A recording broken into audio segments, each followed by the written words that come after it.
Ectopic pregnancy क्या है? मैं doctor Tahira Nasreen my channel Asia पर आज आपको एक्टॉपिक प्रेगनेंसी की मुख्तसर और मुस्तनद तफसील बताऊंगी। हमल अगर अपने सही मकाम यानी बच्चेदानी के अंदर ना हो और बच्चेदानी के बाहर बढ़ने लगे तो इसको एक्टॉपिक प्रेगनेंसी कहते हैं। ये इतना आम नहीं है, इसकी शरह 1% यानी 100 में से सिर्फ एक हमल के करीब है, लेकिन क्योंकि ये हामला खातून की जान के लिए ख़तरनाक हो सकती है इसलिए आपका इसको जानना ज़रूरी है। सबसे पहले आप ये देखें कि प्रेगनेंसी ऑफ अननोन लोकेशन क्या होती है। इसका मतलब है कि अल्ट्रासाउंड इस बात का तयन ही नहीं कर पाया कि हमल कहाँ है, जिसकी 3 वजूहात हो सकती हैं। पहली वजह यह कि हमल बहुत छोटा है और हमल ठहरे अभी सिर्फ चंद दिन हुए हैं, लिहाजा अपने सही मकाम पर होने के बावजूद हमल नज़र नहीं आ रहा। दूसरी वजह यह हो सकती है कि हमल का बहुत शुरू में ही मिसकैरेज हो चुका है और खातून को पता नहीं चला, लेकिन इस केस में उमूमन खातून ब्लीडिंग की शिकायत करती हैं।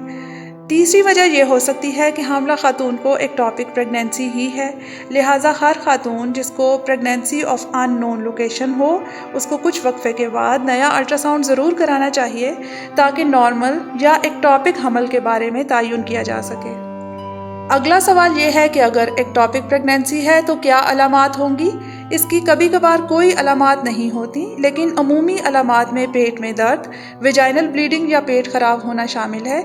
इसके अलावा पेट में शदीद दर्द के साथ बेहोशी वगैरह शामिल है। अगर ऐसा हो जाए तो इसका मतलब ये हो सकता है कि एक्टॉपिक प्रेगनेंसी फट गई है और इसके अंदर से खून का इखराज पेट में जा रहा है, लिहाजा इसका इलाज एमरजेंसी में किया जाएगा।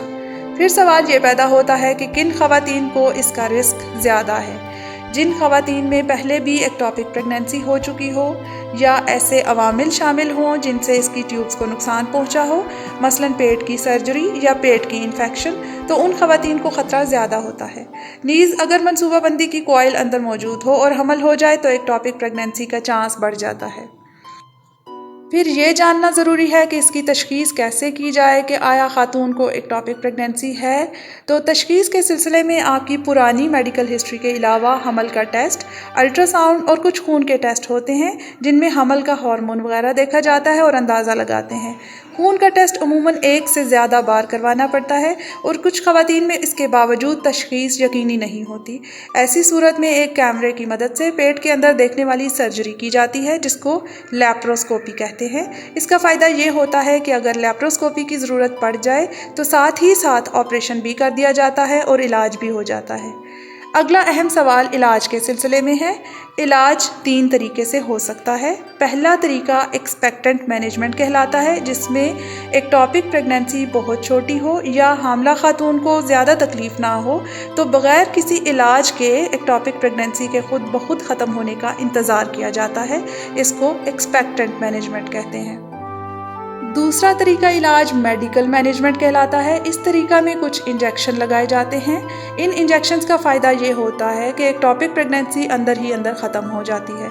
इस इंजेक्शन को लगवाने के बाद अल्ट्रासाउंड और खून के टेस्ट बार बार करवाने पड़ते हैं ताकि हमल को ख़त्म होने के बारे में कंफर्म किया जा सके।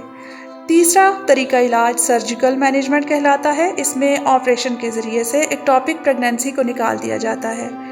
तरीका इलाज कोई भी हो, इसके बाद 1 या 2 बार डॉक्टर को दिखाना लाजमी होता है। नीज़ अगले हमल में तकरीबन 1.5 माह होने पर अल्ट्रासाउंड करवाकर कंफर्म किया जाता है कि प्रेगनेंसी की लोकेशन नॉर्मल है।